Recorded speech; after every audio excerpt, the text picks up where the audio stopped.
It begins and ends with the central story of humanity, the single greatest drama ever to unfold, a love story of epic proportions, told through the lens of individual narratives in a simple, intimate film. A white chair, a black room, an honest account of a changed life, God's grace on display with raw authenticity and avant-garde style. Superstar athletes and the beautiful people, war heroes and rock stars, rappers, call girls, scholars, misfits, and politicians. You and me. Stories from every crack and crevice of society, connecting communities and opening minds to a revolution of hope. Bold advertising creates intrigue, and curiosity leads to a compelling cinematic website. 1.5 billion media impressions in the launch market generates nearly 1 million site visits. And then it goes viral. New cities come on board and the momentum swells. 5, 10, and soon countless millions are impacted in over 200 countries worldwide. One story at a time. Well, so we have a lot to get into, but how do you best describe what I Am Second is? I try to keep it as simple as possible. I Am Second lifts up Jesus through storytelling and provides clear pathways for people to take their next steps. And it's as simple as it is. It was built, though, on the idea of really how can we lift up Jesus and spread that as quickly and easily as possible to the people that we come in contact with. But I guess take us back to the beginning, and because you kind of launched this with some pretty big names right off the bat. Was that kind of the goal, was to get these celebrities behind you first? Well, that was part of the strategy. It wasn't all the strategy. Again, we launched in 2008, and what was great about that is that video streaming at that time was still fairly infant. YouTube was been out there a couple of years. Netflix had just been starting out. That MySpace was still one of the social media, outlets there that people were using. That's kind of the world that it was at that time. And so here we were, we created a website where we could have streaming video, and not only because we were targeting the Dallas-Fort Worth region, we could feature people from this area. And so that's where we went to. We said, okay, who are believers in the Dallas-Fort Worth area that people would like to hear a little bit about their story? Because it's not being told in the mainstream media. It's not being told in other places. But here's a place where we could feature that, and people could see an authentic representation of what living the Christian life was. We had Josh Hamilton of the Texas Rangers at the time. We had other Dallas Cowboy players, Jason Witten, Greg Ellis, Brady James.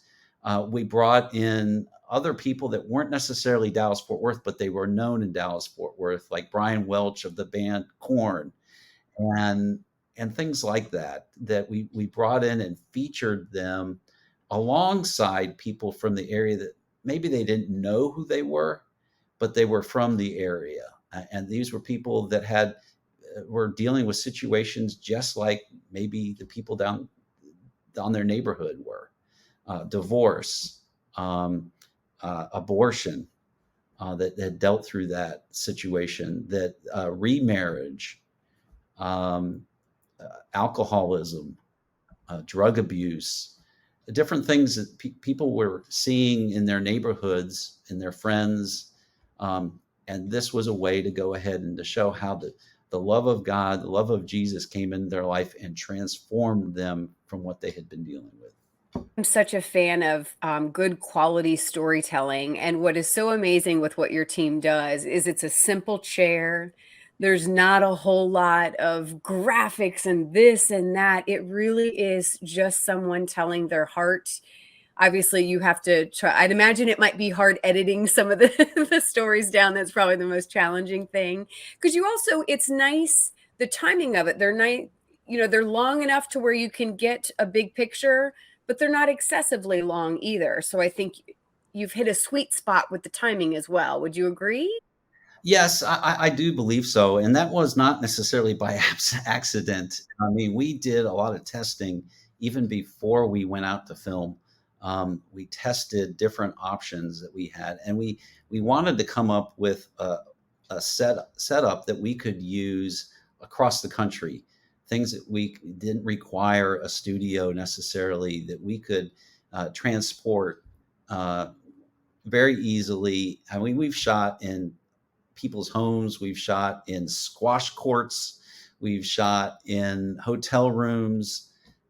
Just wherever we would be able to arrange the interviews, we've been able to shoot, and it's because of the simple set.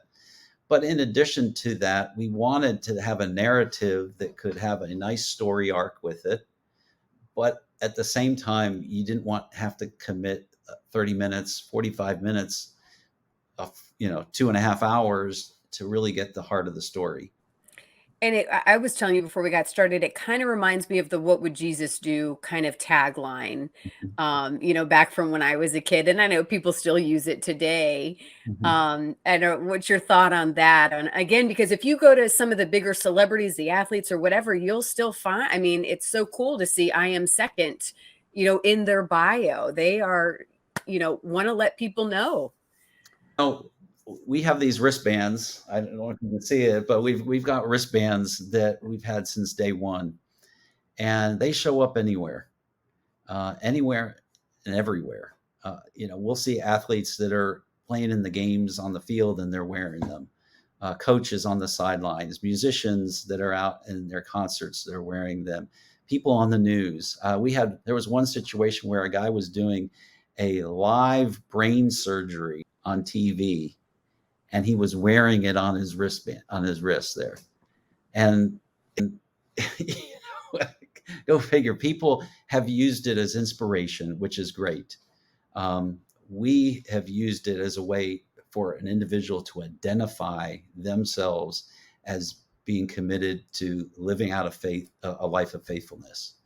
And it starts gospel conversations, and Absolutely. that is a passion of mine, and that's what should be the goal, is that we tell others. So if it spark, a conversation that leads to it being centered on Christ, I mean, what better way than that? Absolutely. And, this is another interesting element. People don't really know this a lot, but I'm Second, while it started as an initiative here in the Dallas Fort Worth area and then quickly went national and international, it's also an initiative of our parent organization, which is E3 Partners Ministry. And E3 Partners, for almost 40 years now, has been on the mission field, a leading church planting missions organization. And so what we're able to do is to teach people and encourage people to start conversations with their friends, with people they just randomly meet, be able to present the gospel to those folks using simple tools that our organization has helped to train people on how to do, and then offer next steps of discipleship and even potentially engaging in missions yourself. And so it's a complete uh, spectrum of opportunity for people to grow in their walk with Jesus.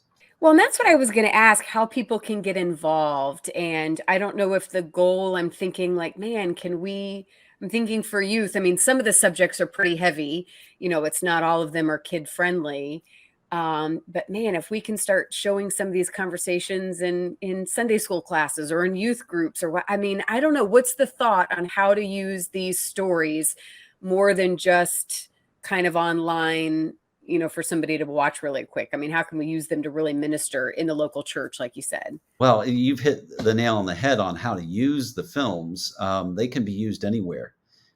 We have groups that meet Friday mornings at their school, and it's student-led groups that use these to help start conversations. We have a discussion guide that is available for free on the download for every single or most every film that we offer online, that people can download and use wherever in their small groups. It can be used in small groups at their homes or at churches. Youth groups use them all the time. They've been shown in services at various times. it just depends on, how creative people want to be in using them. Just emailing a link to a friend, hey, I thought you might be interested in this, or this has helped me.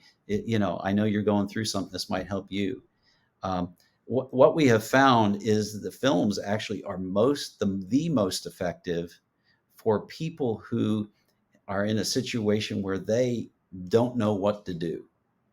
Maybe they have reached about the end of their rope, and they watch a film of somebody who is just like them, and then they see how that person's life has been transformed, and they say, well, I've tried everything, maybe I should try this because it helped this person, or maybe I can do what they did.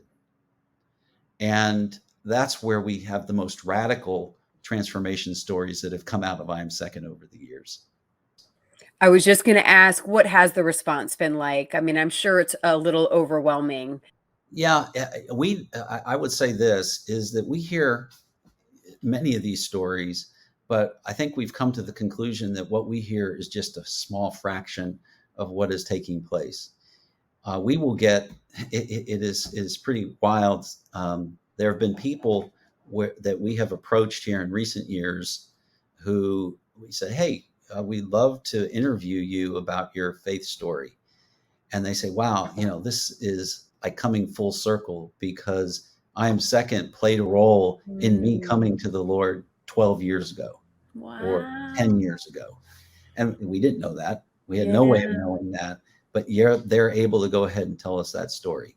Yeah. And so those are things that really is very humbling to when somebody is able to point to a film that you had something to do with that helped to lead them to the Lord. What's But been the most popular ones, by the way?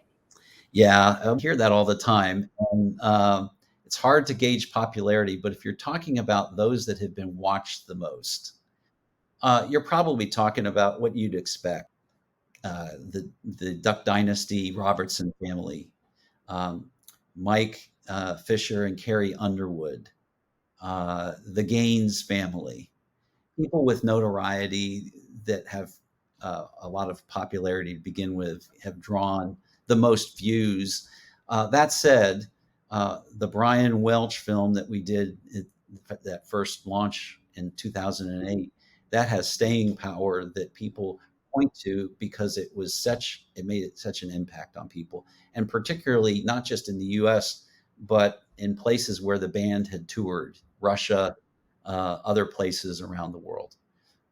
Those are the ones we point to, but there's a lot of films that have been watched by a lot of people. Yeah. And Well, and they're all important stories, but I was interested in, and I think because I come from the mainstream media side, like I get where those bigger names, when you hear them talking about their faith, because it's not something you hear very regularly. So Mhm. I was, I'm one of those that I get, I'm like, yes, yes, there's someone, that's being bold about their faith. Any a sneak peek of anybody you can say that may be coming in the future? I don't know if you can. I have to ask. I do want to point out a couple of them that we've just released. This last month, we released a 3-part White Chair film series with the Tony family, and that may not mean anything to you, but it does to probably parents of kids that are ages 7 to 15 who follow Dude Perfect. And so Tyler Tony is one of the Dude Perfect members. And what he talks about, though, he gives a little background on Dude Perfect, but really it's a conversation with he and his wife.